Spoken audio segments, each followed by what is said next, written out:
네, 대통령 선거 연장이다 이렇게 불렸던 6.1 지방선거 여당이 된 집권여당 국민의힘이 압승 거뒀습니다. 불과 4년 만에 지방 권력이 전면 교체됐는데요. 유권자의 선택 무엇을 의미하는지, 그리고 앞으로 전국은 어떻게 전개가 될지 함께 말씀 나눠주실 세 분 모셨습니다. 민동기 기자 나오셨고요. 안녕하십니까. 예, 김민하 시사평론가 나오셨고요. 안녕하세요. 예, 여론조사기관 메타보이스의 김봉신 대표 나오셨습니다. 안녕하십니까. 안녕하세요. 예, 일단 뭐 지금 당선 확실로 생각을 한다면 어떻게 되나요? 12대 5입니다. 12대 5가 되는 거죠. 네. 12대 5. 어떻게 보십니까? 결과는? 저는 예상을 했습니다. 12대 5다. 13대 4나 12대 5가 될 것이다. 이런 예측들을 하는 여론조사 기관들이 꽤 있었는데 어떻게 보셨는지 궁금하네요. 김봉신 대표 같은 경우는. 예. 처음에 이제 13대 4 정도 예상을 한 거는 맞습니다. 예. 예, 많은 그 여론조사 기관 분석가들이 그렇게 예상을 했었고요. 지금 신승을 거둬서 경기지사를 김동연 후보가 신승 거둬서 12대 5가 됐는데요. 이게 내용상 보면은 뭐 예측하고 큰 차이는 없는 것 같습니다. 예. 김연아 평론가는 마찬가지죠. 이제 그나마 이제 민주당 입장에서 좀 희망을 걸어볼 만한 데가 지금 말씀하신 대로 이제 경기하고 예. 그다음에 충남권에 이제 대전, 세종, 그다음에 뭐 한 발 더 나가면 혹시 충남지사, 그리고 민주당의 희망을 좀 많이 섞어서 얘기하면 강원지사 뭐 이 정도 이제 기대를 했었던 것인데, 사실 이제 기대는 기대였던 것이고, 그리고 세종하고 대전의 경우에는 역시나 이제 박빙승부가 이제 진행이 된 거고요. 그리고 경기도 뭐 거의 이제 지다가 뭐 이겼다. 이 뭐 어떤 극적인 역전이다 이렇게 지금 평가가 되고 있는 거 아니겠습니까? 그래서 사실은 13대 4로 예상을 한 거나 12대 5 또는 뭐 11대 6으로 예상한 게 사실은 좀 비슷한 예상들인데, 그 간발의 차이에서 이제 민주당이 경기에서는 좀 이길 수 있었지만 나머지 이제 접전 지역에서는 이제 패배했다라고 볼 수 있는 거여서 대체적으로는 예상한 범주 내의 어떤 결과이다라고 봐야 되겠죠. 예.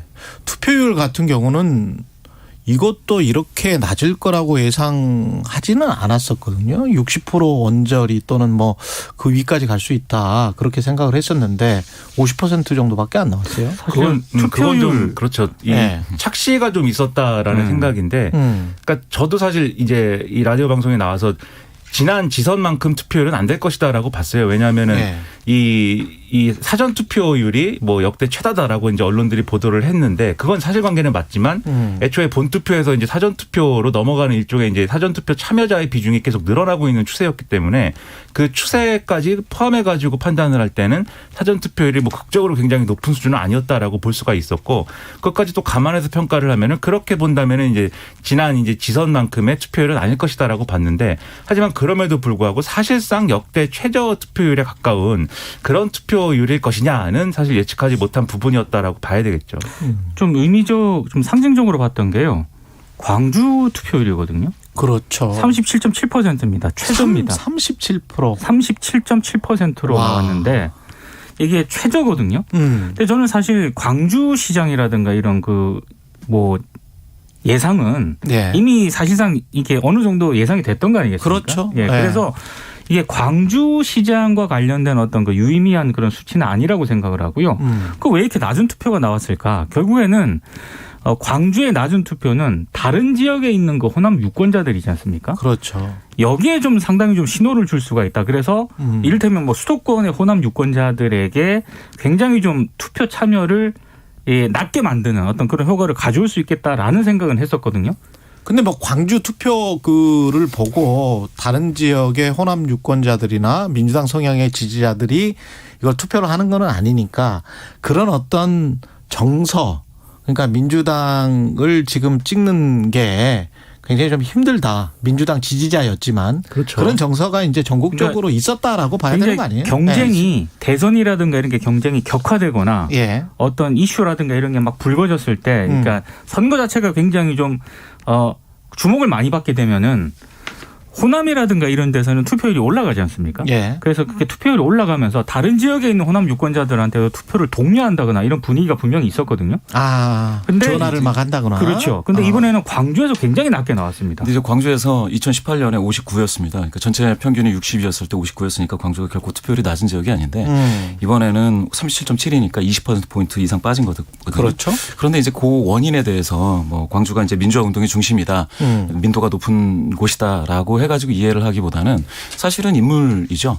그 당시는 이제 이용섭 그렇죠. 나왔었고 그러니까 예. 신인이 나왔을 때의 반응과 사실은 지금 강기정 그 당선자는 이미 그 지역에 굉장히 오래 그 터줏대감 역할을 하고 있었거든요. 그러니까 신인이 나와서 새로운 정치를 펼치는 것과 기존에 있던 인물이 나오는 거하고 완전히 양상이 다릅니다. 지금 경기도도 마찬가지인데요. 경기도에서 신승을 거뒀지 않습니까? 거의 유일하게 광역단체장급에서 민주당에서는 신인이 나선 지역이 경기도입니다. 김동연. 예. 예. 다른 지역에서 기존의 인물은 진짜 세게 깨졌거든요. 경기도에서 박빙으로 붙은 거하고 서울에서 이 정도 큰 격차로 진 거를 따지면은 민주당이 앞으로 세대 교체뿐만 아니라 새로운 뉴페이스를 발굴해야 되는 게 굉장히 큰 과제가 된 거죠. 민주당 새로운 인물이 그렇죠. 필요했다. 예. 근데 이제 호남 투표율은 좀 종합적으로 볼 필요가 있는 게 광주는 이제 그런데 전남의 경우에는 또 높잖아요, 투표율이. 예. 그거를 잘 봐야 되는데 민동 기자님 말씀대로 이게 결국 민주당 지지자들이 그러니까 민주당의 선거 전략이 지지자들의 어떤 충분한 어떤 지지도 다 끌어모으지는 못했다라는 걸 보여주는 어떤 지표라고 볼 수 있는 게 광주의 경우에는 우리가 이제 광주시장을 놓고 보면은 이제 지금 말씀하신 대로 이제 그런 변수들이 있었는데 이 기초자치단체장 수준까지 내려놔서 보면은 광주는 어쨌든 국민의힘 후보들이 좀 나았거든요. 그래서 민주당 대 국민의힘 구도인데 그럼 만약에 광주에 민주당 실망층이 있어서 민주당을 못 뽑겠다라고 하면은 국민의힘 후보를 그럼 뽑을 것이냐. 그렇게 할 수는 없는 거죠. 그러니까 예. 투표 참여가 어려워진 그런 상황들이 있지 않았나 싶고요. 근데 이제 전남의 경우에는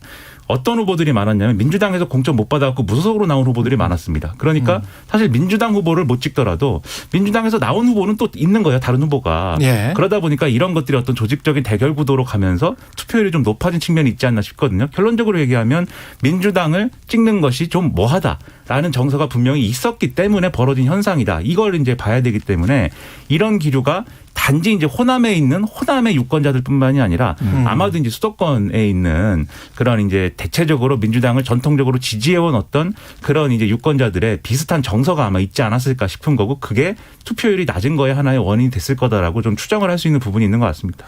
그거를 조금 다른 의미로 해석을 하면요. 예. 이번에 서울시장 송영길 당선이 되지 않았지만 대충 이제 99% 정도에서 172만 표 정도였습니다. 예. 그런데 더불어민주당에서 출마시킨 구청장들이 얻은 표를 다 합치면 200만 표거든요. 그렇죠.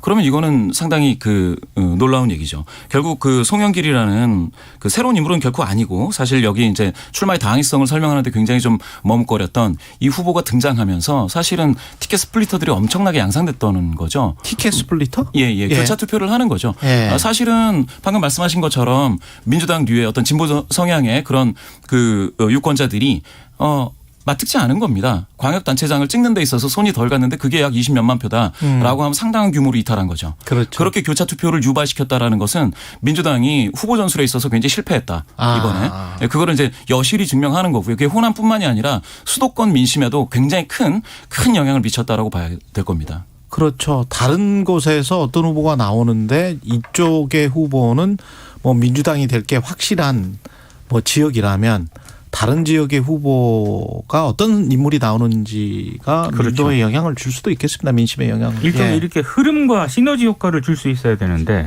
민주당이 이번에 지방선거에서 그런 어떤 흐름을 만들지는 못했던 것 같아요. 그럼 결국 송영길 후보가 서울시장에 나온 것 자체가 패착이었다? 근데 뭐 송영길 후보에 상당한 책임이 있긴 한데 예. 그것만으로 다 설명할 수는 없는 부분이 이제 분명 있죠. 그러니까 민주당이 가장 이번에 좀 실책이라고 할 만한 거는 이 지방선거의 성격을 규정하는 데 이제 실패했다라는 부분인데 민주당이 많이 얘기한 게 이제 슬로건으로서는 이제 첫 번째로 균형론이다. 그래서 이제 이 대선은 이제 이 보수 정권이 이제 보수 정당이 이긴 거니까 지방선거는 우리한테 기회를 줘야 되지 않느냐라는 거였는데 이게 사실 균형론이라는 게 이미 민주당이 다수의 지방 정부와 예. 다수의 국회의원 의석수를 갖고 있기 때문에 와닿지 않는 부분이 있었고요. 두 번째로 이제 인물론이었는데 인물은 우리가 더 낫다라는 거였는데 주요 이제 어떤 승부처 특히 서울시장 같은 데서는 인물론이 작동하기 어려운 구조였지 않습니까? 그러다 예. 보니까 이 두 가지의 이제 전략들이 좀 빛이 발한 측면이 있는데 그래서 결과적으로 서울의 표심이라는 거는 제가 볼 때는 오세훈 서울시장이 좀 이 충분한 기회를 갖지 못했다라는 거 그런 점들도 같이 반영된 것 같아요. 지난 1년여간 어쨌든 시장직을 수행해왔지만 이 시의회나 이런 데 민주당 다수였고 그다음에 이제 구청장들의 어떤 협력이나 이런 것도 바랄 수 없었고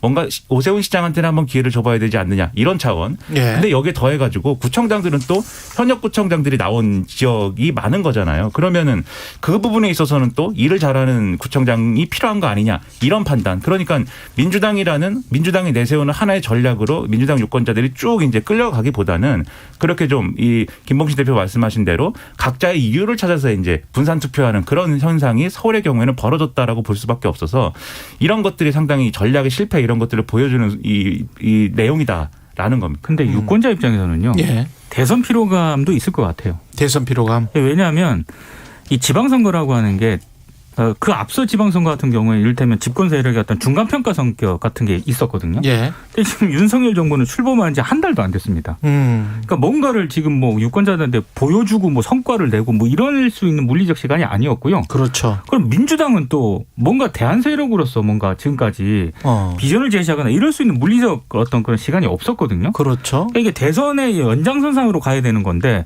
유권자 입장에서는 특별하게 지방선거와 관련된 이슈라든가 이런 것도 없었던 데다가 사실 뭐 인물이라고 하는 것도 그렇게 뭐 새로운 인물이 많이 나온 그런 지방선거도 아니었거든요. 그러네요. 그러다 예. 보니까 저는 투표율이 그래서 낮아질 수밖에 없었던 것 같고 유권자 입장에서는 대단히 좀 흥미가 유발될 수 있는 그런 선거는 아니었다라고 생각을 합니다.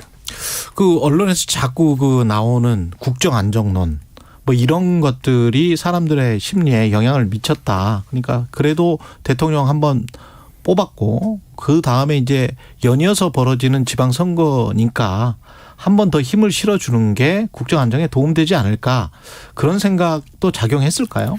그런 생각도 뭐 일부 작용을 했다고 볼 수가 있겠는데 이건 좀 복잡한 문제가 될 것 같습니다. 무슨 예. 얘기냐면 우리가 투표를 할 때 어떤 나름대로의 이제 정치적인 목적을 가지고 투표를 하게 되잖아요. 투표를 그렇죠. 할 때 뭐 그냥 너무 하기 싫은데 해야 되니까 해야지 뭐 이런 수준은 아니지 않습니까? 예. 근데 이제 목표가 있어야 되는데 예를 들면 대선의 경우에는 정권을 꼭 바꿔야겠어. 내가 지금 뭐 몸이 아파서 병원에 가야 되지만 병원 가는 걸 미루더라도 난 투표를 해야 되겠어. 이렇게 생각할 만한 어떤 동력이 생기는데 근데 그런 동력을 지금 국정을 안정시켜야 겠다 이런 생각으로 그런 동력이 충분히 마련되지는 또 않는 거거든요. 그래도 예. 온도차가 있는 거니까.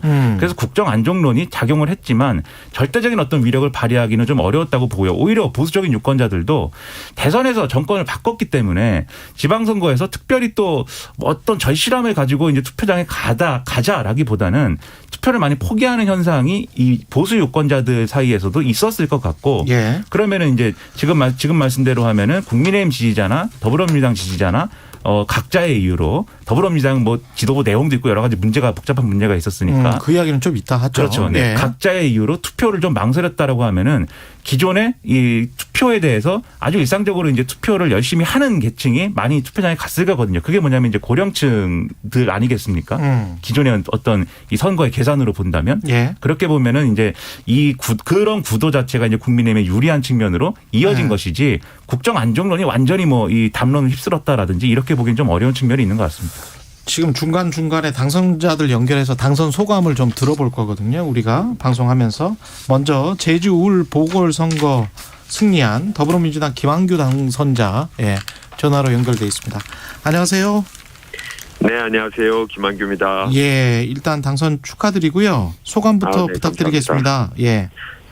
네, 정말 사랑하는 제주 도민들을 위해서 일할 수 있는 기회를 주셔서 너무 감사드리고 짧은 선거운동 기간 동안 저를 알리기에 부족했는데 하여튼 새로운 후보에게 과감한 기회를 주셔서 대단히 감사드립니다. 그 당초 여론조사나 뭐 이런 것보다는 격차가 많이 좁혀졌었던 거잖아요. 결과를 보면. 네. 예, 뭐가 가장 큰 영향을 미쳤다고 보세요?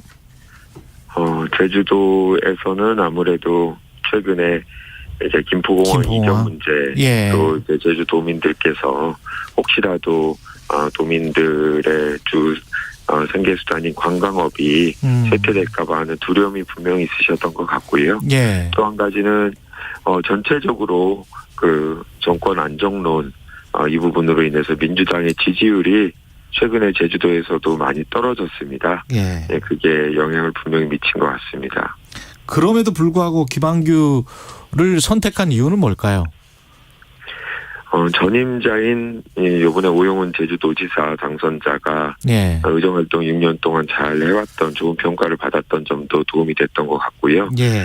김한규라는 인물이 좀 낯설은 인물인데 예. 그래도 기존에 제주 지역에서 국회의원 당선됐던 분들과 달리 조금 더 젊고 또 다른 경험을 갖고 있어서 새로운 인물한테 한번 기회를 줘보자라는 기대 심리도 또 상당히 컸었던 것 같습니다. 예. 지방선거 결과 전반적으로 보면 뭐 민주당의 참패라고 이야기해도 과언이 아닐 것 같은데 어떻게 보십니까?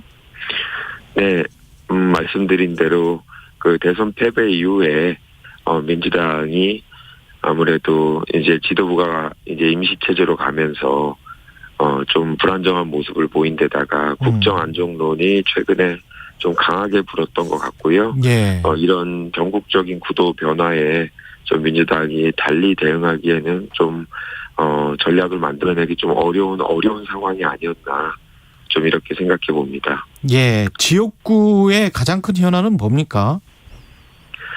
저희 지역은 1차 산업이 아직 많은 곳입니다. 예. 그러다 보니 농업이라든지 또 해녀분들 이런 분들이 기존과 달리 경쟁력이 좀 떨어지고 있는데 예. 그럼에도 불구하고 1차 산업을 계속 유지해야 되는 그래서 정부가 또 도가 이분들의 경쟁력을 유지할 수 있도록 적극적인 지원을 해야 되는 그런 문제가 있습니다. 또 한 가지는 이제 도농복합 지역이다 보니까 또 도시 지역도 또 원도심이 상당히 오래돼서 활기를 잃었는데 이 도지재생 프로젝트로 다시 한번 활기를 찾아야 되는 이런 문제도 갖고 있는 곳입니다. 예. 국회의원으로서 이제 첫 발을 내딛게 되셨고요. 그 차세대 이제 정치인으로서도 주목하는 사람들이 있는데 어떻게 보세요? 국회의원으로서의 각오, 앞으로의 정치 어떻게 하실 생각입니까? 네. 지역구 국회의원이 됐기 때문에 또 그리고 제가 오래 활동하지 않았던 제주 지역에서 당선돼서 일단은 지역 주민들이 원하는 현안 잘 챙겨야 되는 1차적인 과제가 있고요. 장기적으로는 저는 제가 속한 민주당의 후보로 당선된 거에 대해서 되게 자랑스럽게 생각하고 이 민주당이 조금 더 우리 국민들한테 사랑받을 수 있도록 제가 기여할 수 있는 바가 있지 않을까라는 생각이 있어서 그런 역할도 꼭 한번 해보고 싶습니다. 예, 고맙습니다. 예, 지금까지 제주 울 보궐선거 더불어민주당 김한규 당선자였습니다. 감사합니다. 예, 이 이야기 경기도 이야기를 하고 다음에 이제 교통 정보를 좀 듣겠습니다. 그 경기도 같은 경우는 뭐 계속 지다가 12시간 동안 치다가요. 예. 마지막 1시간 반 동안 이겼다는 얘기가 있습니다. 예. 결국 그렇게 됐는데 뭐 그거는 이제 뭐 투표함을 개함하는 그 순서가 그렇게 된 그렇죠. 건 아니에요. 네. 그 사전 투표 때부터 이제 이기기 시작했더라고요. 보니까. 네네, 그렇습니다. 그런데 경기도지사 뭐가 영향을 미쳤을지도 모르겠고 이게 인물일까요? 아니면은 막판에 어떤 그 김은혜 후보에 관련된 재산이랄지 KT 뭐 이런 공채 의혹이랄지 뭐 이런 것들 때문이었을까요? 일단 제가 봤을 때는 이제 민주당 후보 중에서 유일하게 이제 신인이 나가서 인물이 상당히 인물론에서 이제 인정을 받았다. 그래서 후광 효과라든지 그 윤석열 정부의 후광 효과에 기대고 있는 김은혜 후보보다는 시간이 가면 갈수록 조금만 더 강해질 수 있다라는 예측은 있었습니다. 그런데 김은혜 후보하고 오세훈 후보를 좀 비교하자면 그 20대 남성에 대한 결집력에서 상당히 차이가 있었거든요. 그에 비하면 김동연 후보는 그 20대 여성에 대한 결집력이 상당했고 그렇게 따지면은 김은혜 후보가 지금 최근에 나타났던 그 대선과 지선을 관통했던 그 세대 포이론의 수혜자가 될 수 없었다라는 점에서 일단 기본적으로 상당히 그 제한이 있었는데요. 그 이유 중에 하나는 방금 말씀하셨던 뭐 KT와 관련된 그런 의혹이라든지 재산과 관련된 이야기들에서 중도 성향의 어떤 그 청년 유권자가 일부 이탈하지 않았겠느냐 이렇게 보고 있습니다. 그렇군요. 이대남이 더 강력하게 김은혜를 지지하지 않았고 이대녀는 반대로 강력하게 김동연을 지지했다. 김동연 후보에 대한 흔히 말하는 예. 2030 여성들의 지지표가 상당히 좀 많이 높았거든요. 예. 그러니까 그런 측면도 한 요인이 됐던 것 같고요. 그리고 이게 뭐 나중에 이건 자세히 분석을 해봐야겠지만 3위가 지금 강용석 무소속 후보로 나왔거든요. 그 0.95%입니다. 0.95% 1%로 1%가 따지면은 5만 4천 표가 넘습니다. 아, 결국은 또 강용석 책임론이 나오나요? 아마 그 강용석 후보가 주변에 있는 분들은 그거 가지고 이제 갈등을 많이 할 것 같아요. 예, 맞습니다. 뭐 단일화를 했어야 된다, 예. 뭐 사퇴했어야 된다 이런 거 이제 자꾸 싸울 수밖에 없겠는데, 근데 근본적으로 이제 강용석 후보 문제는 또 강용석 후보 그렇죠. 문제고, 예. 그걸 꼽으면은 사실 이제 민주당도 이 진보 후보들이 있었거든요. 그 민주당 좌측에 맞습니다. 있는 네. 그 후보들 이제 득표한 거 합치면 이제 비슷한 숫자여서 아, 정의당도 됩니까? 있고 진보당도 그렇습니다. 출마했습니다. 그렇습니다. 아. 그래서 뭐 정의당, 진보당, 기본소득당 뭐 이 후보들이 있어가지고 그런 부분까지 고려를 하면 결국 김동연 대 김은혜 구도에서 이 김은혜 후보가 이 이른바 이제 윤심만 갖고 승부를 보는 이 전략이 결국은 이제 좀 마지막에 뒷심을 발휘하는 데는 좀 어려운 지경으로 갔다라고 봐야 되겠고요. 김동연 후보는 그에 비해서는 어쨌든 이 뭐 명심을 얻었다. 처음에는 그런 평가를 받긴 했지만 그 명심을 얻었다라는 것만으로 이제 승부를 볼 수 없는 후보거든요. 예. 중도 확장력이나 이런 것들을 충분히 이제 가지려면은 김동연 후보만 갖고 있는 장점, 그러니까 경제부총리를 했다. 그리고 이전부터도 관료 생활을 했다. 그러니까 실물 경제나 이런 데 상당히 유능할 것이다. 이 점을 충분히 보여주는 이제 그러한 선거운동을 했어야 되는데 그게 뭐 충분히 되진 않았던 것 같아요. 만약에 그게 잘 됐으면 좀 더 이제 여유 있게 이겼을 수도 있는 그런 구도라고 저는 생각을 했는데 아, 그렇군요. 그런 네. 것들이 좀 안 되고 민주당이 전반적으로 분위기가 안 좋다 보니까 사실 이제 굉장히 적은 표차로 예. 질 수도 있었던 그런 선거를 치르게 된 것이어서 이 간발의 차이가 이 어떤 승패를 가른 거여서 상당히 평가하기가 난감한 그런 선거입니다, 사실. 예. 김민아 평론가였고요. 민동기 기자 그리고 메타보이스 김봉신 대표 함께 하고 있습니다. 잠시 날씨와 교통정보 듣고 다시 돌아오겠습니다. 오늘도 전국이 대체로 맑은 하늘에 공기도 깨끗하겠습니다. 다만 일부 서해안 지역은 아침까지 짙은 안개에 주의가 필요하고요. 낮 기온이 어제와 비슷해 덥겠습니다. 지금 서울이 18도를 가리키는데 한낮엔 27도까지 오르겠고 강릉 31도, 대전, 광주 30도, 대구가 33도 안팎까지 오르겠습니다. 낮 동안 자외선이 강한 데다 일교차도 큰 만큼 옷차림 잘 해주시기 바랍니다. 밀양의 산불은 아직 꺼지지 않은 가운데 건조주의보가 강원, 영동, 경상권, 충북까지 확대했습니다. 불씨 관리 잘 해주셔야겠습니다. 내일은 동풍이 불면서 동해안 지역의 낮 기온이 뚝 떨어지겠습니다. 강릉과 포항이 한낮에도 23, 4도에 머물겠고요. 반면 서울과 대전은 32도, 광주 33도까지 치솟는 등 서쪽 지역은 때이른 더위가 절정에 달하겠습니다. 지금 서울의 기온 18.7도입니다. 날씨 정보 박다효였습니다. 이어서 이 시각 교통정보입니다. KBS 교통정보센터의 정현정 씨입니다. 지방선거 휴일이 끝난 뒤 출근길입니다. 이른 시간부터 주요 도로 곳곳이 정체 구간 생기고 있습니다. 여유 있게 출발하시는 게 좋겠는데요. 먼저 경부고속도로입니다. 서울 방향으로 양산 부근에서 정체 시작됐고요. 목천 부근에서는 승용차 고장난 차 서 있습니다. 수원에서 정체 이어집니다. 더 가서는 죽전휴게소에서 천천히 가고요. 달래내 부근에서 반포까지 10km가량 막히고 있습니다. 서해안고속도로는 서울로 진입하는 길인데요. 서평택 분기점에서는 고장난 화물차가 서 있어서 처리 작업에 들어갔습니다. 영동고속도로 강릉 쪽으로 서창 분기점에서 월곶 분기점까지 정체고요. 반월터널에서 부곡까지 10km가량 막힙니다. 한편 서울 시내는 올림픽대로 공항 쪽입니다. 동작대교에서 한강대교 사이 1차로가 추돌 사고로 막혀 있으니까요. 미리 차로 변경이 필요하겠습니다. KBS 교통정보센터에서 정현정이었습니다.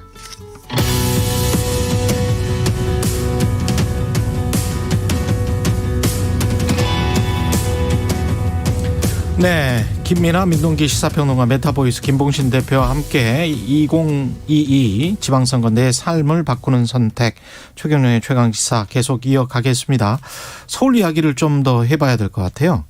이게 구청장 선거 같은 경우는 25개, 25개가 네. 있잖아요. 그래서 서울 이야기 하기 전에 지금 바로 김진태 강원도지사 당선인이 연결이 돼 있대요. 예, 그래서 당선인 연결 듣고 이야기 계속 이어가도록 하겠습니다. 안녕하세요. 네, 안녕하십니까. 예, 반갑습니다. 축하드립니다. 예. 네, 고맙습니다. 예, 강원 특별자치도지사 초대 이 도지사가 되셨습니다. 특별자치도에. 네. 소감이 네. 어떠세요? 아직도 정말 좀 얼떨떨하고 실감이 나지 않습니다. 그동안 참 여러 가지 파란만장하고 우여곡절을 많이 겪었는데요. 예. 특히 이런 중요한 시기에 또 중책을 맡게 돼서 우리 또 이렇게 맡겨주신 도민 여러분들께 정말 감사한 마음 가지고 있고요. 특별자치도 이제 1년 뒤에 시행을 하는데, 예. 철저히 준비를 해서 정말 알찬 내용으로 만들어내겠습니다. 예. 어떤 특별한 계획을 갖고 계십니까? 강원 특별자치도에 대해서? 네, 그것이 지금 그야말로 말 그대로 예. 정말 특별한 거기 지위와 그 역할을 부여받고 또 자치권을 많이 부여받는 방향으로 가야 할 텐데요. 예. 일단 제가 생각하고 있는 것은 네 가지 분야로 하고 있습니다. 경제적으로 특구를 만들고, 예. 또 교육 특구를 만들어서 그동안 좀 이렇게 굉장히 저하됐던 학력 수준을 다시 상상시키고, 관광 특구를 또 조성해서 이 관광을 산업과 연결시키고요. 유일한 분단도인 강원도가 장기적으로 통일을 준비하는 그런 여건도 조성하도록 하겠습니다. 예. 이번 지방선거 결과 이제 다른 지역들도 아마 보셨을 거예요. 전반적으로 평가를 하시면 정치적인 의미가 어떻다라고 보세요? 네, 이 강원도에서도 정말 어렵게 이번에 강원도지사를 저희가 가져오게 된 것은 첫 번째 이유는 새 정부가 일하게 해줘야 된다는 여론이 아무래도 많았습니다. 강원도에서는요. 예. 그래서 거기에 새 정부, 윤석열 정부와 좀 힘을 합쳐서 일을 잘해 나가야 되겠고요. 두 번째는 이 강원도가 지난 12년 동안 민주당이 도지사를 하고 있었는데요. 그러다 보니까 이 선거를 3번도 아니고 보궐선거까지 포함해서 4번을 연속해서 졌던 것입니다. 그러니까 이거는 그동안 12년 동안 정권이 몇 번 왔다 갔다 했는데도 이 강원도에서는 무풍지대로 이렇게 있었기 때문에 정권 교체보다도 더 어려운 강원 도정 교체를 이룬 정말 어떻게 보면 아주 역사적인 날입니다. 그래서 그런 기대에 부응하기 위해서 제가 더 열심히 할 각오를 다지고 있습니다. 예. 여기까지 듣겠습니다. 국민의힘 김진태 강원 특별자치도지사 당선자였습니다. 고맙습니다. 네, 고맙습니다. 예. 그리고 서울 같은 경우에는 구청장도 굉장히 관심이란 말이죠. 네. 근데 예상보다 민주당이 좀 많이 나왔어요, 여기는 또. 그러니까 원래 예상은 심지어 한 민주당이 25개에서 한 20대 5 뭐 이렇게 예상하지 그렇게 않았어요? 예상하는 21대 4. 21대 4까지 맥시멈으로 그렇게 예상을 그랬죠. 많이 했었는데 지금 뚜껑을 열어보니까 민주당 현직 구청장들이 8곳을 일단 수성을 한 것으로 되어 있거든요. 근데 물론 이제 오세훈 서울시장이 지금 이렇게 당선이 됐기 때문에 오세훈 서울시장의 당선 득표율을 보면은 사실 국민의힘 입장에서는 더 많은 어떤 구청장 의석수를 가져와야 됐었던 그런 상황인데. 그렇죠. 제가 봤을 때 그래서 이번이 민주당 전반적으로 지방선거가 민주당의 참패인 것은 맞지만 내용적으로 득표율이라든가 구청장이라든가 기초의원이라든가 이런 거를 꼼꼼히 좀 들여다보면은 국민의힘이 내용적으로 이렇게 확실하게 압도적으로 이겼다라고 하기에는 완벽하게 승리했냐? 네, 이거는 좀 다르게 평가할 대목들이 많은 것 같습니다.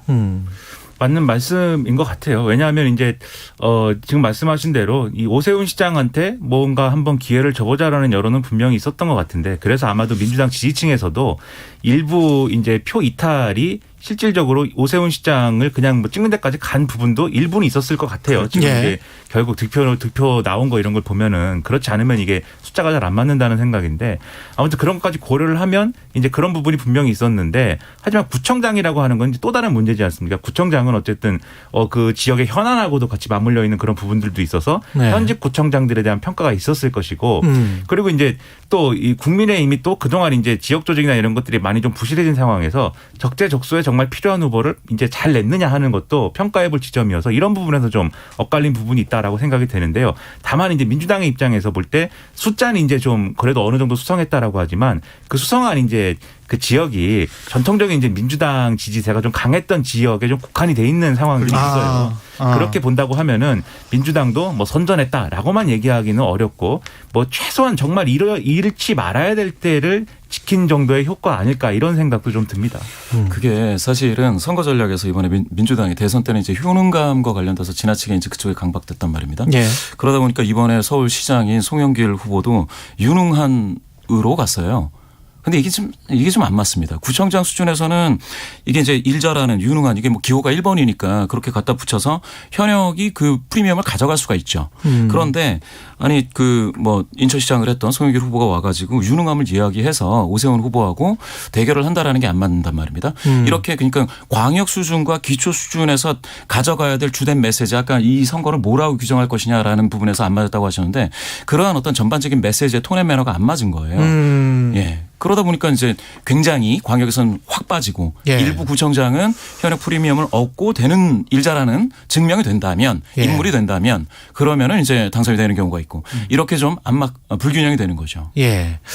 이번에 국회의원 재보궐선거도 같이 했단 말이죠. 이 결과가 뭐 거의 이제 국민의힘이 그 한 5곳 정도 확보를 했는데 어떻게 보세요? 이 결과가 국회 운영이나 뭐 이런 거에도 영향을 미칠까요? 근데 다수당은 여전히 민주당이 차지하는 과반 이상이기 때문에 그렇습니다. 예. 이건 어떤 뭐 국회의 운영이라든가 이런 뭐 민주당의 다수당 구성이라 이런 거에 영향을 미친다기보다는 아무래도 이재명 후보 같은 경우에는 인천 개항을 해서 이제 약간 신승을 거뒀잖아요. 예. 그러니까 이재명 후보의 향후 뭐 진로라든가 민주당이 향후 이제 전당대회를 앞두고 있기 때문에 네. 이런 쪽으로 연결이 될 가능성이 많고 그 미래에 관해서는 좀 이따가 그렇습니다. 예. 네. 오세훈, 이재명, 김동연, 김은혜, 안철수, 이준석 뭐 좀 이야기를 해보죠. 복잡하더라고요. 예, 이게. 복잡해요. 네. 8시 이후에. 재보궐선거는 뭐 지금 민동기 기자님 말씀하신 대로 의석수 자체에 큰 영향을 주는 건 아니지만 근데 여러 가지 이제 선거에 대한 평가에 영향을 주는 것이죠. 예. 그러니까 이 재보궐선거도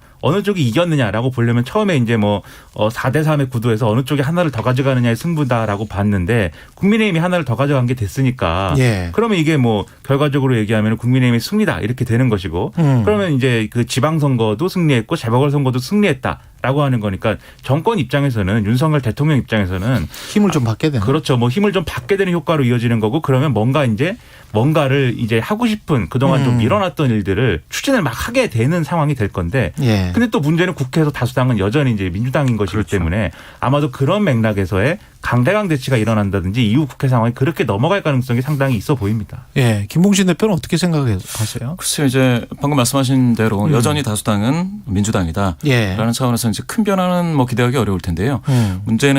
문제라기보다는 어떤 기대감이 있을 수 있는 그 이재명이라는 인물이 국회 권력에 이제 좀 더 접근에 들어왔다. 그래서 발생할 수 있는 여러 가지 변화, 촉발될 수 있는 어떤 그러한 흐름이 있지 않을까라는 예. 기대는 좀 가질 수 있을 것 같습니다.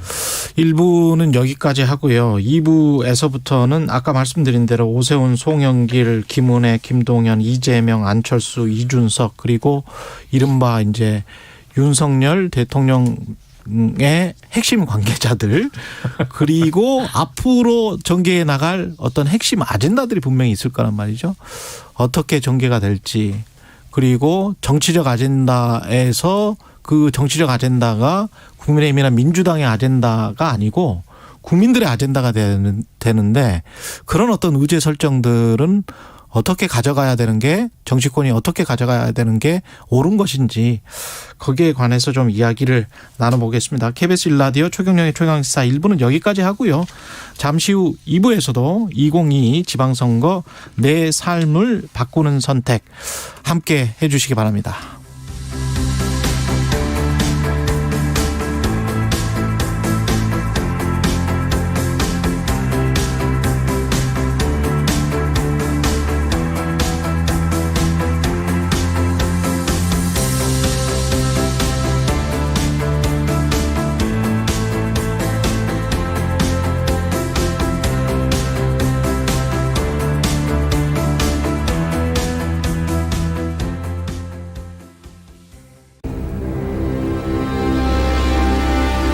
예, 21년 2월 19일 금요일 어선 거룡호가 전복된 사건입니다.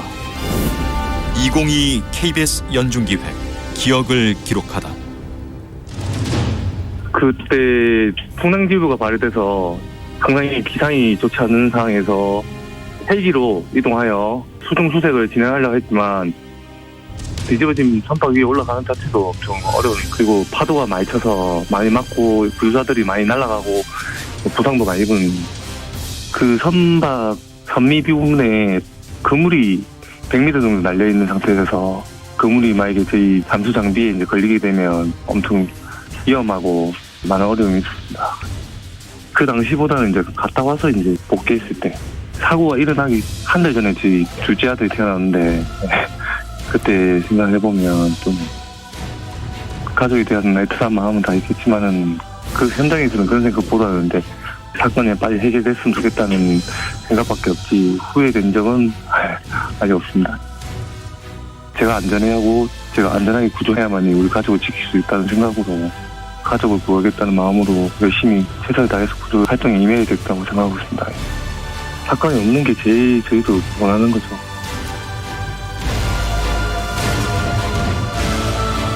포항 거룡호 전복 사고에서 극적으로 생존자를 구한 해양경찰 여찬희 경사는 기억합니다. 생후 한 달 된 둘째 아들을 두고 구조에 나섰습니다. 사방으로 몰아치는 물살과 사투를 벌인 끝에 구조한 생존자.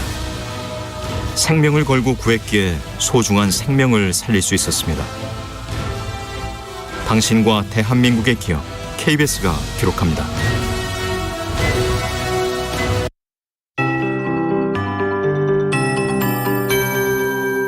KBS 58분 날씨. 오늘이 6월의 첫 출근길인 분들도 계실 텐데요. 전국이 대체로 맑은 하늘에 먼지 걱정도 없겠습니다. 다만 인천 등 일부 서해안 지역은 아침까지 짙은 안개에 주의가 필요하겠습니다.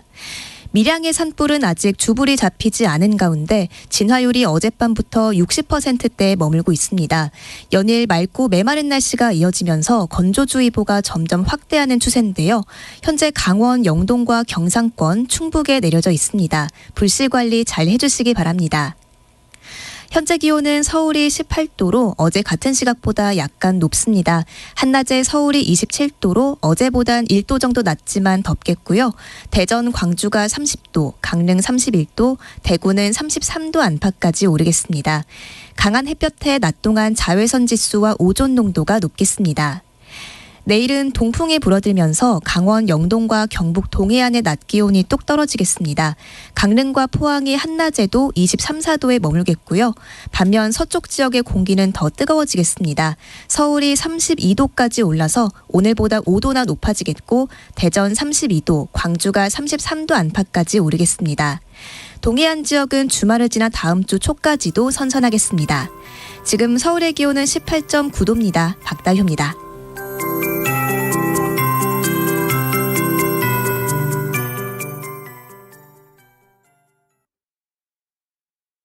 정성을 다하는 국민의 방송 KBS가 8시를 알려드립니다.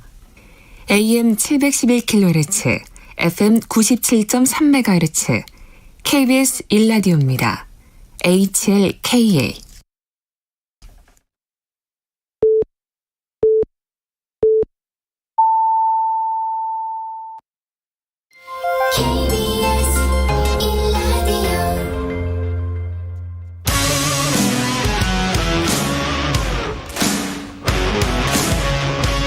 오늘 하루 이슈의 중심 최경영의 최강 시사.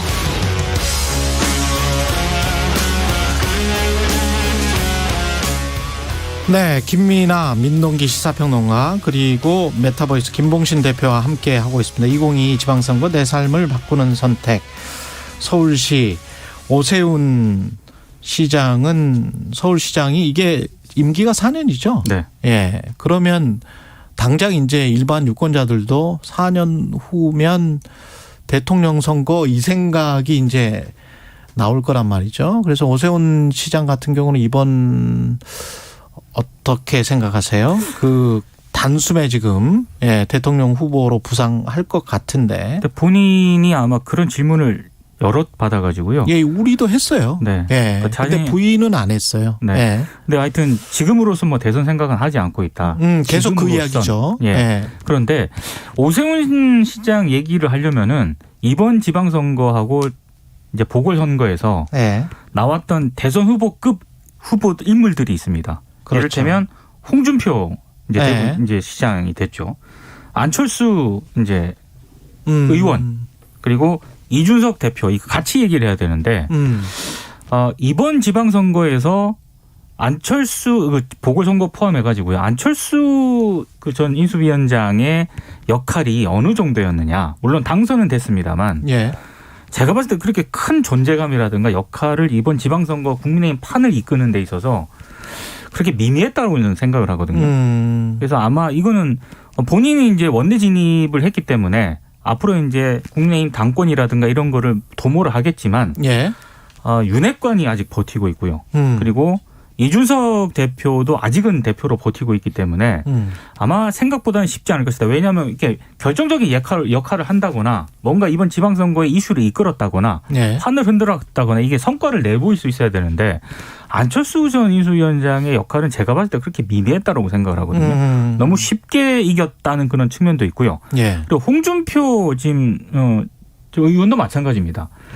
대구에서 이제 굉장히 좀 그렇죠. 쉽게 이겼죠. 쉽게 이겼거든요. 예. 그러니까 이 한국의 유권자들은 쉽게 이긴 어떤 그런 정치인에 대해서는 나중에 대선 후보로 출마했을 때 그렇게 그렇구나. 좋은 평가를 내리지는 않는다라고 생각을 하거든요. 송영길 후보는 이게 그 정치 은퇴가 될 수도 있는 거 아닙니까?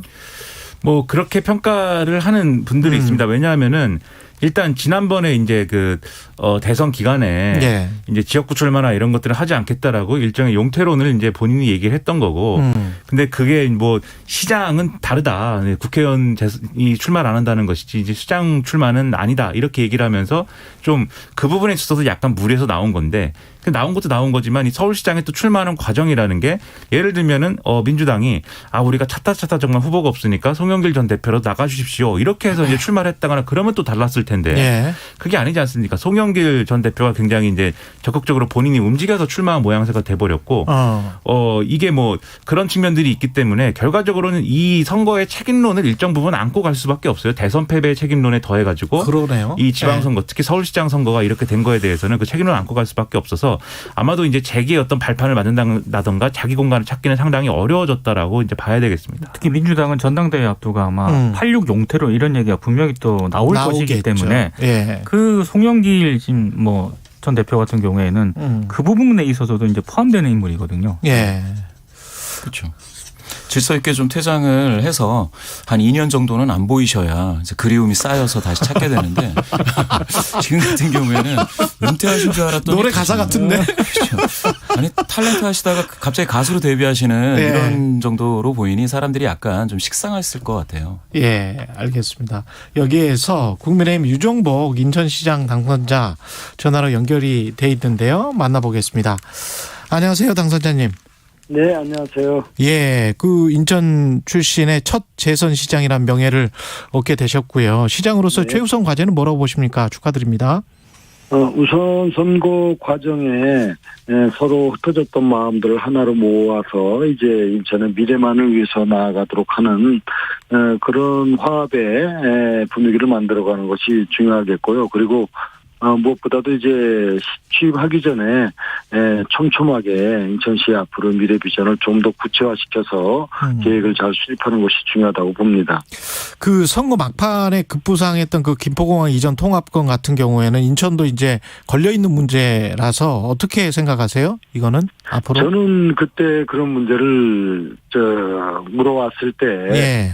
사실 지금 선거를 며칠 앞두고 그렇게 급조해서 공약을 내세워서 판단할 문제가 전혀 아니다. 이것은 지금으로서는 얘기할 가치가 없다.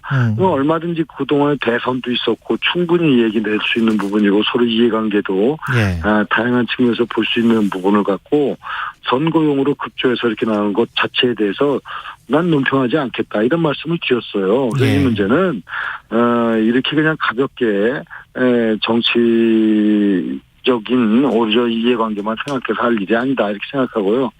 문제는 여러 가지 논점이 있는데 그렇게 간단하게 김포 공항이 무슨 어디 조그만 가게 하나 옮기는 게 아니기 때문에 그렇게 가볍게 생각해서는 안 된다. 예. 51.8%로 인천시장 당선이 되셨고요. 지지해준 인천 시민들 그리고 지지 안 해준 국민들까지 다 함께 데리고 가야 되는 게 이제 인천시장으로서의 책무인데 마지막으로 한 말씀 해 주십시오. 네, 그렇습니다. 예. 우리 인천 시민들은 인천이 갖고 있는 잠재 역량과 발전 가능성을 충분히 살려서 미래 희망으로 나아가기를 바라는 그 마음을 선거운동 과정 내내 느꼈습니다. 예. 그래서 저는 생각들의 차이는 있을지언정 모두가 다 시민의 행복한 사회를 만들어가고자 하는 그런 여망이 있지 않겠습니까? 그래서 저는 저를 지지한 분들은 물론이고 지지하지 않은 분들도 인천의 미래에 대한 기대는 다 똑같다고 생각하고 더욱더 진솔하게 인천의 희망 그리고 시민의 행복을 위해서 가일층 노력해 나가겠다는 말씀 드리고 그동안 이렇게 함께 관심 갖고 청원해 주시고 또 지지해 주시고 또 많은 의견 주신 시민 여러분께 진심으로 감사드립니다. 예, 국민의힘 유정복 인천시장 당선자였습니다. 고맙습니다. 네, 감사합니다. 예, 우리가 이제 서울시 이야기 하면서 오세훈, 이준석 이야기, 안철수 이야기, 이런 이야기를 했었는데요. 이준석 당대표는 그러면 어느 정도 그 존재감을 부각시켰습니까, 이번에? 저는 사실 이준석 대표도 예. 대선 때는 이대남 표라든가 이런 전략적으로 그 이대남 표를 좀 흡수했던 그런 측면이 분명히 있었는데 예. 이번 지방선거하고 보궐선거에서는 이준석 대표의 역할도 그렇게 크지는 않았다. 존재감이 미미했다라고 생각을 해요. 특히 마지막에 김포공항 그 이전 문제가 불거졌을 때 이준석 대표가 이 문제를 굉장히 공격적으로 잘 활용을 하긴 했습니다만 예. 결과적으로 지금 이 뚜껑을 열어봤을 때 김포공항 이전 문제가 그러면 국민의힘이 어느 정도로 유리하게 표심으로 작용을 했나는 또 냉정하게 평가를 해볼 필요가 있는 것 같거든요. 그렇게 중요한 변수는 안 됐던 것 같아요, 보니까. 그런 것 같아요. 네. 그리고 예. 이제 앞으로 이제 지금 그 국민의힘 차원에서 이준석 대표와 관련해서 흔히 말하는 그 성접대 의혹과 관련해서 진상조사를 앞으로 예정이 돼 있기 때문에 이준석 대표의 향후 미래도 제가 봤을 때는 그렇게 지금 밝아 보이지는 않는다라는 생각이 좀 드네요. 두 가지 요인이 다 있는 것 같아요. 예. 첫 번째로는 분명히 이준석 대표가 여전히 이제 국민의힘과 이제 보수적인 유권자들이 볼 때는 활용할 수 있는 가치가 있다라고 봅니다. 왜냐하면 이번에도 어쨌든 지방선거에서는 역할이 미미했다라고 평가하셨지만 그래도 어쨌든 20대 남성들의 어떤 표심이나 이런 것들을 국민의힘이 어쨌든 아직까지는 프리미엄 갖고 있는 거거든요. 그래서 예. 이런 부분들도 반영이 됐을 걸로 보여서 이준석 대표의 역할론을 의도적으로 축소를 하거나 이제 위상을 끌어내리거나 이러기가 좀 어려운 환경인 건 분명해요. 그리고 어쨌든 당대표로서 대선하고 이제 지방선거를 이제 승리를 이끌었다라는 평가는 있을 수가 있는 거지 않습니까? 예. 그리고 이 선거 뉴스에서 계속 약방의 감초처럼 나왔거든요. 그게 어떤 맥락이든 간에 그런 것들은 이제 외면할 수는 없을 텐데 다만 그걸 다시 좀 이 해석을 해보면은 이런 부분이 분명히 있어요. 이제 지방선거 승리를 했기 때문에 윤석열 대통령으로서는 이제부터는 본인 위주의 어떤 국정운영 아젠다의 드라이브를 막 걸고 갈 텐데 예. 이것이 이제 이준석 대표 체제의 여당으로 충분한 것이냐.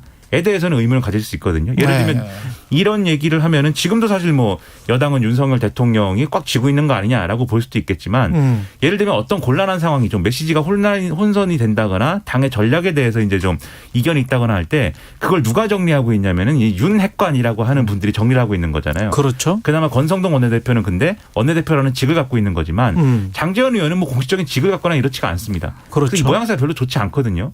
그런 걸 보면은 윤석열 대통령도 이 여당이 윤석열 대통령하고 정말 궁합이 잘 맞는 어떤 대표였으면 좋겠다라는 마음을 가질 수 있고 여당 내에 그 친윤이라고 하는 그 의원들이 그런 마음을 헤아릴 수 있어요. 그럼 이게 이후에 어떻게 가느냐는 상당히 이거는 장담할 수 없는 국면으로 가는 것이기 때문에 이준석 대표가 비록 선거는 승리로 이끌었다라는 게 있을지 몰라도 그렇게까지 앞으로 편한 어떤 그런 길을 갈 수 있는 건 또 아니다. 이렇게 봐야 될 것 같습니다. 김봉신 대표는 어떻게 생각하십니까? 예, 저도 비슷합니다. 이준석 대표가 이제 꺼내놓은 대선 때부터 꺼내놓은 비단 주머니를 이제 열어봤더니 이제 세대 포위론이 나왔지 않습니까? 예. 그 세대 포위론이 이번 지방선거에서는 개딸도 만들었고 결국 작용보다는 이제 반작용이 더 컸죠. 예. 예. 그래서 여성 결집을 20대 여성 결집을 더 크게 이뤄낸 측면도 있습니다. 아마 경기도에서 김동연 후보가 신승을 거둔 데에는 어쩌면 그 반대편에는 이준석 그 대표가 있을 수도 있습니다. 예. 더군다나 이제 앞으로 남아있는 총선 2년 후인데요. 그때도 이 쓰임새가 계속 있을 것이냐라고 한다면 용도폐기 될 확률도 상당히 크다라고 저는 생각을 합니다. 예. 듣다 보니까 지방선거의 최종 승자는 윤석열 대통령인 것 같기도 하다. 뭐 그런 생각이 드네요. 집권 여당으로서 또 추진력을 갖게 될 것 같고 대통령으로서도 국정 운영에 추진력을 갖게 될 것도 같고 야당인 민주당 같은 경우는 이제 이재명 후보가 개항을 해서 당선은 됐기는 한데 이 전체적인 판 자체가 이렇게 됐기 때문에 12대 5로 됐기 때문에 이재명, 김동연의 앞날 그리고 이재명과 이른바 이제 각을 좀 세웠었던 친문들, 이른바 친문들 8월 전당대회 이게 바로 이제 연결이 될 거란 말이죠. 시기도 얼마 안 남았고 사실 선거 전부터 이것 가지고 굉장히 좀 암암리에 본인들끼리는 새싸움을 했었던 것 같아요. 어떻게 보십니까? 앞으로의 미래 민주당은? 민주당은 아마 네. 경랑 속으로 좀 들어가겠죠. 경랑 속으로 들어갈 것이다. 아니 왜냐하면 전당대회를 앞두고 있기 때문에 사실 민주당이 지방선거 하기 전에 정상적인 어떤 그런 일정을 밟았다라고 한다면은 대선에서 왜 졌는가에 대한 냉철한 분석과 평가가 진행이 되고 나서 지방선거로 넘어갔어야 된다고 보거든요.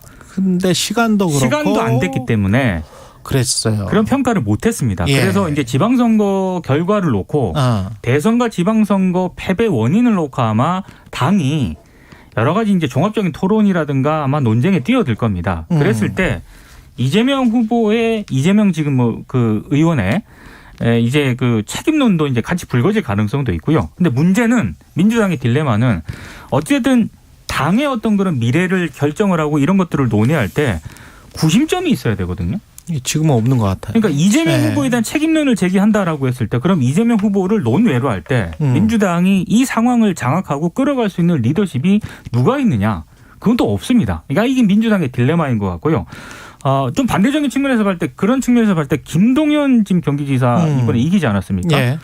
아마 김동연 지사의 역할론이 민주당 내에서는 지금보다 훨씬 크게 부각이 될 가능성이 있는 것 같습니다. 경기지사가 뭐 당대표를 할 수는 없는 거 아니에요? 그렇죠. 그런 예. 역할을 할 수는 없지만 예를 들면 이재명 후보가 경기도지사 하면서도 예. 그런 이제 당무에 뭐 적극적으로 개입을 하거나 그럴 수는 없었지만 민주당의 유력한 대권 주자 중 하나로서 계속해서 어떤 행보, 어떤 정치적인 어떤 맥락상에는 위치를 해왔던 거잖아요.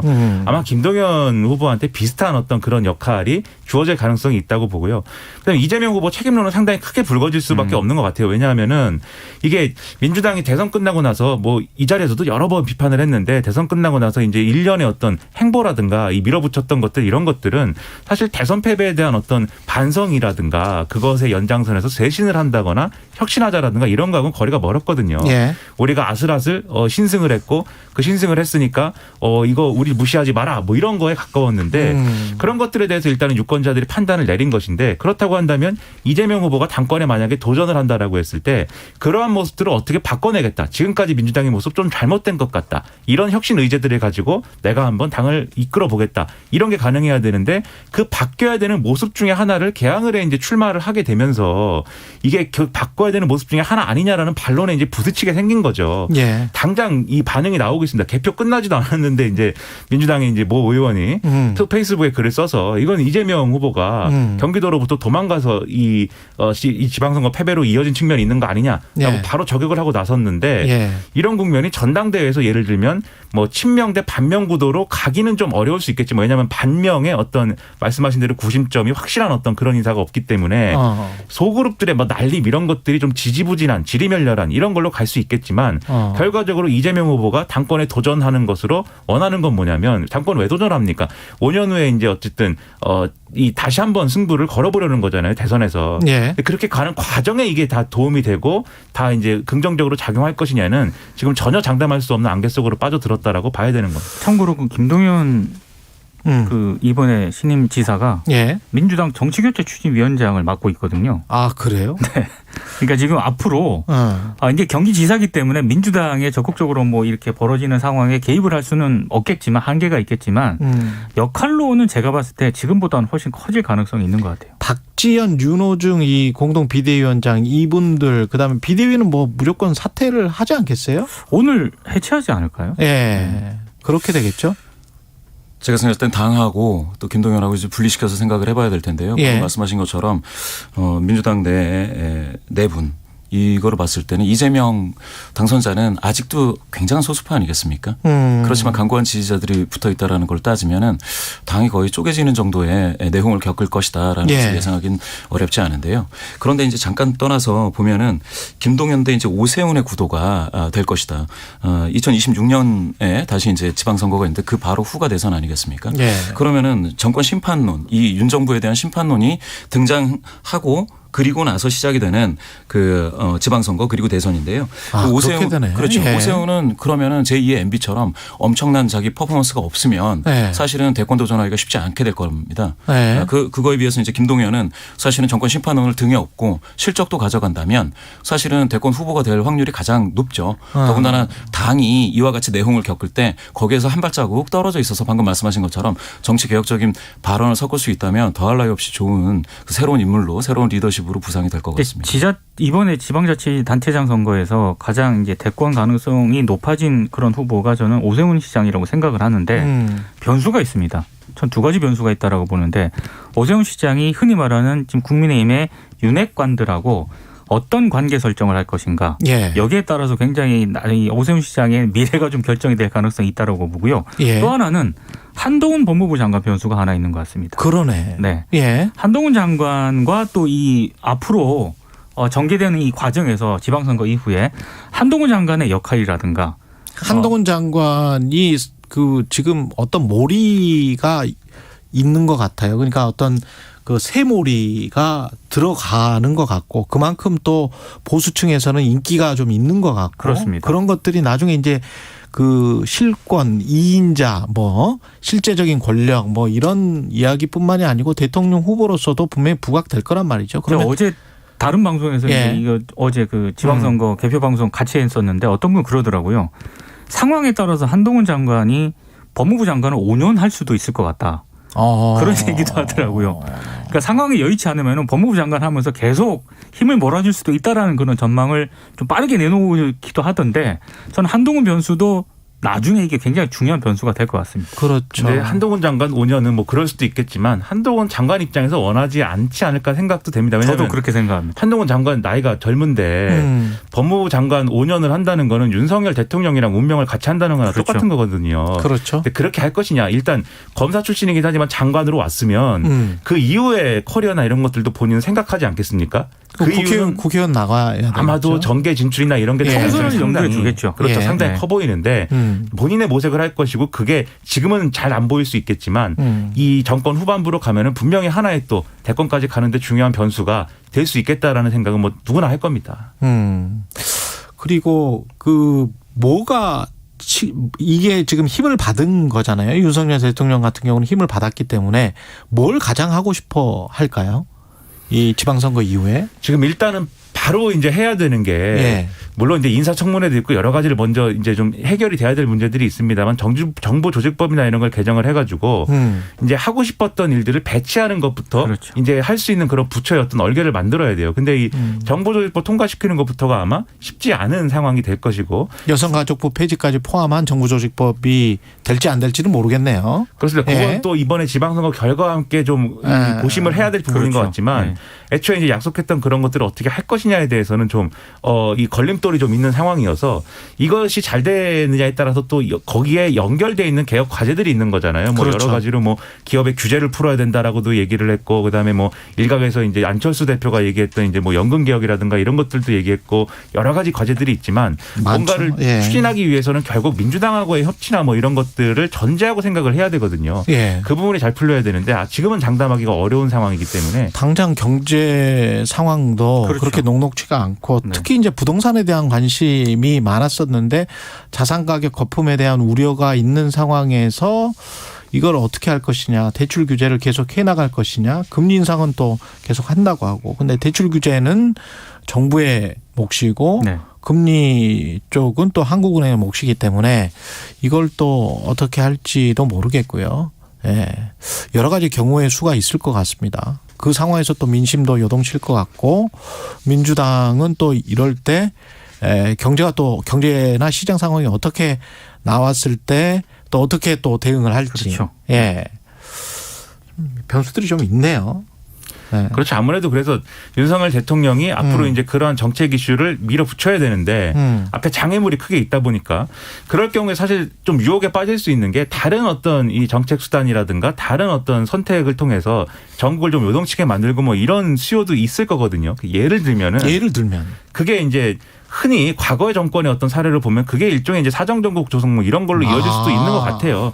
근데 사정전국 조성이라는 게 다른 쪽으로 관심을 쏠리게 한다. 그러니까 좀 힘을 계속해서 동력 갖고 가기 위해서 예를 들면 무슨 뭐 야당 정치인들 잡아간다 이런 게 아니라 예를 들면 기업이라든가 뭐 이런 부분들에 대해서 이 어쨌든 이제 검사 출신의 대통령이고 그런 것들 부정부패를 뭔가 바로잡아주기를 바라는 어떤 국민들의 어떤 이 바람이나 요구 이런 것들도 있는 거잖아요. 그리고 그런 것들은 뭐 국회 상황이나 이런 거하고 관계없이 추진할 수 있는 일이기도 한 거 아니겠습니까? 그렇죠. 물론 윤석열 대통령이 뭐 수사에 직접적으로 개입한다거나 이렇다는 얘기가 아니라 아마도 그런 정치적 상황과 조건 속에서 나름대로 이 수사라는 여러 가지 수사가 진행되는 거에 대한 맥락이 정치적 맥락이 그렇게 부여될 수 있다. 그럼 이 사정정국이 조성되는 거에 대해서는 근데 그렇게 실제로 조성이 되면 또 다른 평가들이 나올 거거든요. 당연하죠. 이게 또 뭐 검찰공화국이냐 이런 얘기가 한쪽에서 나올 수도 있고 그런 것들이 여러모로 또 쟁점이 되는 상황이 좀 이 당분간 오지 않을까라는 생각도 듭니다.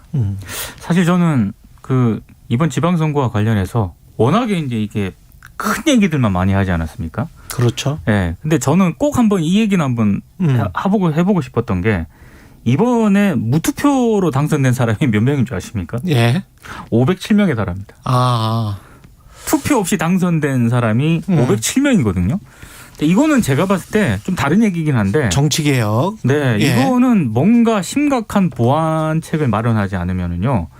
507명의 후보가 유권자들의 투표 없이 그냥 무혈 입성했다는 그런 얘기거든요. 그렇죠. 거대 양당이 뭐 해주기만 하면 된다는 거잖아요. 그렇습니다. 예. 특히 영호남 지역의 이 분포가 굉장히 강하고 이번에는 전국적으로도 좀 나타나는 현상들이 있습니다. 서울의 특정 지역들도 그렇습니다. 있고. 예. 그래서 이런 부분에 대해서는 정말 국회 차원에서라도 시급한 대책 마련이 좀 필요한 것 같아요. 근데 이게 제가 생각했을 때는 방금 그 윤석열 정부가 무엇을 할 것이냐라고 말씀하셨는데 과거에 그 박근혜 정부 때를 보시면은 그때 이제 패션과 관련된 이야기들이 언론을 도배했었거든요. 박근혜 대통령이 뭐 국방색을 입으면은 국방에 관심이 있는 거 아니냐 뭐 이런 그런 것들을 보면은 사실은 정치적인 혐오감이라든지 이런 것들을 증폭시켜서 관심을 저하시키고 관여도를 현저히 유권자들을 이탈시킴으로 인해서 발생하는 효과를 보고 있단 말입니다.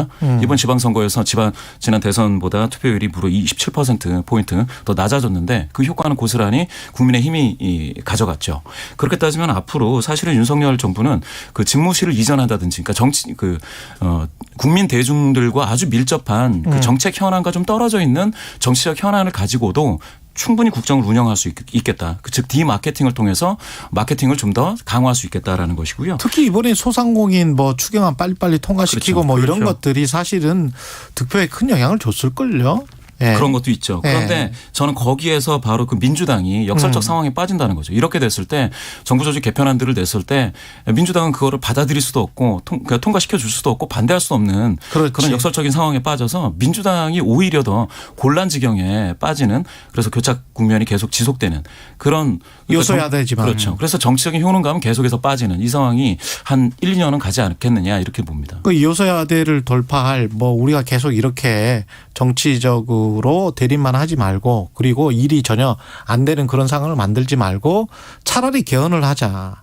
그런 정치 권력 구조에 관한 논의가 다시 일어날 가능성 2026년 정도 다 붙어 있잖아요. 지금 지방선거, 국회의원 선거, 국회의원 선거는 좀 떨어져 있지만 대통령 선거와 지방선거는 붙어 있기 때문에 그런 논의를 먼저 여당이 제기할 수도 있을 것 같다. 국힘이요? 예. 왜냐하면 김기현 전 원내대표 같은 경우도 우리 인터뷰에서 그런 이야기를 했었고 그리고 여당 내에도 그런 목소리가 좀 있어 왔던 거잖아요. 사실은 대선 전부터. 네. 예. 그리고 윤석열 대통령도 그런 생각이 좀 있었던 것 같고. 예. 그런 거를 제안을 했을 때 결국에 또 변수는 또 민주당인데. 그렇지. 민주당의 당분간의 정치 일정을 봤을 때 그 제안에 대해서 뭔가를 논의한다거나 행상적으로 검토를 한다거나 이럴 수 있는 상황은 아닌 것 같아요. 당장진 민주당 발등 앞에는 전당대회라는 게 떨어져 있기 때문에 거의 이거는 제가 봤을 때 아까도 말씀을 드렸지만 경남 속으로 들어가는 지금 일정이 예정이 돼 있거든요. 민주당은. 네. 예. 이게 개헌이라는 거는 또 개헌 카드는 분명히 이제 임기 중에 꺼낼 수 있는 중요한 카드이긴 한데 그 시점과 그다음에 어떤 기회로 이 개헌 카드를 어떤 기회로 삼을 것이냐에 대한 정무적인 판단이 좀 가미가 돼야 이런 카드를 또 제대로 쓸 수 있는 것이기 때문에 그 판단을 이제 당분간 할 것으로 보이고요. 그리고 상상력을 이제 막 펼치자라고 하면은 사실 뭐 민주당이 이렇게 좀 내용에 빠지고 정리가 안 되고 그런 상황에서는 또 일각에서는 일부에서는 뭐 정계 개편론이나 이런 게 나올 수도 있어요. 맞아요. 당장은 좀 어려워 보이지만 이게 서로 충돌하고 하면 뭐 그렇게 될 수도 있는 건데 그때 그러면 예를 들면은 민주당에서 주변에서 민주당 내외에서 벌어지는 그런 정계 개편론이나 이런 것들을 뭐 여당 입장에서 그냥 이제 보고 있는 거냐 이런 부분들도 관심 포인트가 될 거여 가지고 지금 상상력을 발휘해 보자면 여러 시나리오가 또 가능한데 네. 그중에 이제 뭘 선택하고 어디로 뭐 능동적으로 선택하고 할 수 있는 것도 아니어서 지금 얘기하기는 어려운 부분들이 아직도 많이 있죠.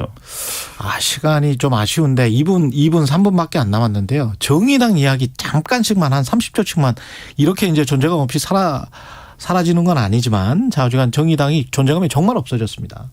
마찬가지로 정의당도 민동희 기자님 표현 빌자면 경랑 속으로 갑니다. 네, 그럴 아마 수밖에 더 없습니다. 심한 경랑 속으로 갈 겁니다. 민주당보다. 예. 김봉식 대표도 비슷하게 생각하세요? 17개 중에서 한 7개 냈는데 뭐 의민 득표는 없었습니다. 예. 문제가 심각해질 걸로 봅니다.